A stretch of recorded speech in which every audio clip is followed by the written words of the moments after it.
আশুলিয়ার বাইপাইল থেকে আবদুল্লাহপুর সড়কটি দেশের অন্যতম গুরুত্বপূর্ণ ও ব্যস্ততম সড়ক। ঢাকা থেকে দেশের উত্তরাঞ্চলের জেলাগুলোতে যাতায়াতের প্রধান সড়ক এটি। সড়কটি ব্যবহার করে প্রতিদিন চলাচল করে হাজারো পণ্যবাহী যান, গণপরিবহন ও সাধারণ মানুষ। এই সড়কের উপর দিয়েই তৈরি হচ্ছে ঢাকা আশুলিয়া এলিভেটেড এক্সপ্রেসওয়ে। এর ফলে এই জনপদের যোগাযোগ ব্যবস্থা নতুন যুগের সূচনা হবে ঠিকই, তবে বর্তমান ভোগান্তির শেষ নেই জনসাধারণের।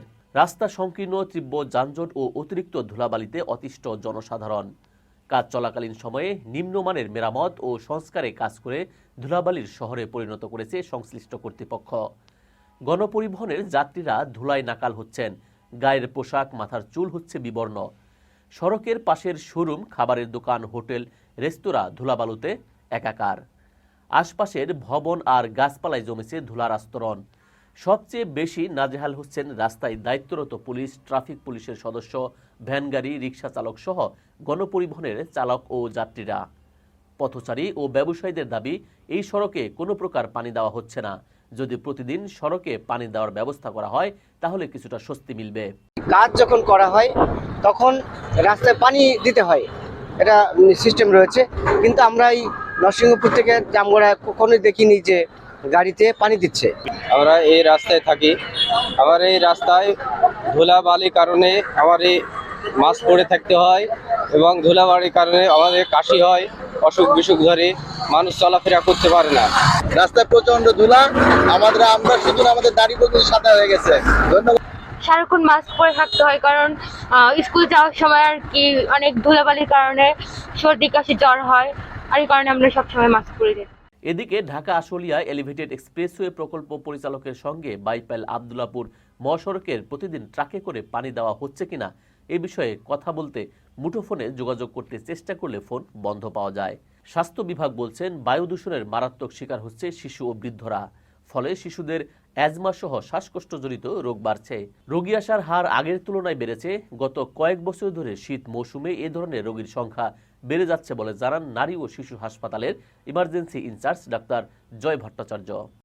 এই মহাসড়কে যেহেতু এখন এলিভেটেড এক্সপ্রেসওয়ে কাজ চলতেছে, যার কারণে এই এলাকায় ধুলাবালির পরিমাণ অনেক বেড়ে গেছে এবং সেই ধুলাবালির কারণে মানুষ অসুস্থ হচ্ছে, বিশেষ করে বাচ্চারা এবং বয়োজ্যেষ্ঠ যারা আছে তাদের মধ্যে এই সমস্যাগুলো বেশি দেখা যাচ্ছে। এই সমস্যাগুলোর মধ্যে হচ্ছে শ্বাসকষ্ট, সর্দি, কাশি, জ্বর, তারপরে চোখ দিয়ে পানি পড়া। এইগুলা নিয়মিত এই রোগীগুলো আমাদের এখানে আসছে এবং অনেক রোগী এমন পরিমাণে শ্বাসকষ্ট নিয়ে আসছে যাদেরকে আমাদেরকে ভর্তিও করা লাগতেছে, বিশেষ করে বাচ্চারা এবং বয়োজ্যেষ্ঠ যারা আছেন তাদের। এখন এইটা থেকে পরিত্রাণের একটা প্রধান উপায় হচ্ছে, যারা রাস্তার কর্তৃপক্ষ যারা কাজ করতেছেন এখানে রাস্তার, তাদের উচিত নিয়মিত রাস্তায় পানি দেওয়া, যাতে রাস্তায় ধুলাবালিটা কম পরিমাণে উঠে এবং মানুষ এই ধুলাবালি দ্বারা সংক্রমিত না হয়। এবং মানুষের পক্ষ থেকে যেটা করা উচিত সেটা হচ্ছে যে আপনার মাস্ক ব্যবহার করা, যখন তারা ঘর থেকে বের হবে মাস্ক ব্যবহার করবে। পরিবেশ বিশেষজ্ঞরা বলছেন, অপরিকল্পিত ও সমন্বয়হীন খোরাখুরি, উন্নয়ন প্রকল্পে ধীরগতি এবং তাদের উদাসীনতায় ধুলাবালুতে এমন দমবন্ধ পরিস্থিতির সৃষ্টি হয়েছে। এর সাথে যোগ হয়েছে যানবাহন ও কলকারখানার কালো ধোঁয়া। ধুলাবালি দূষণজনিত কারণে প্রতি বছর প্রায় 1,25,000 লোক মারা যায়। বায়ু দূষণের অন্যতম কারণ হচ্ছে ট্রান্সপোর্ট এবং কনস্ট্রাকশন বলে জানান জাহাঙ্গীরনগর বিশ্ববিদ্যালয়ের পরিবেশ বিজ্ঞান বিভাগের প্রফেসর ও চেয়ারম্যান মোহাম্মদ জামাল উদ্দিন। আর এই রাস্তার মধ্য দিয়ে যারা গাড়ি নিয়ে যায় অথবা হেঁটে যায় অথবা রিকশায় যায়, তারা কিন্তু শ্বাসকষ্টজনিত নানাবিধ সমস্যায় ভুগে। আপনাদেরকে এই প্রসঙ্গে বলতে চাই, বছরে 1,25,000 লোক এই বায়ু দূষণজনিত কারণে মারা যায়।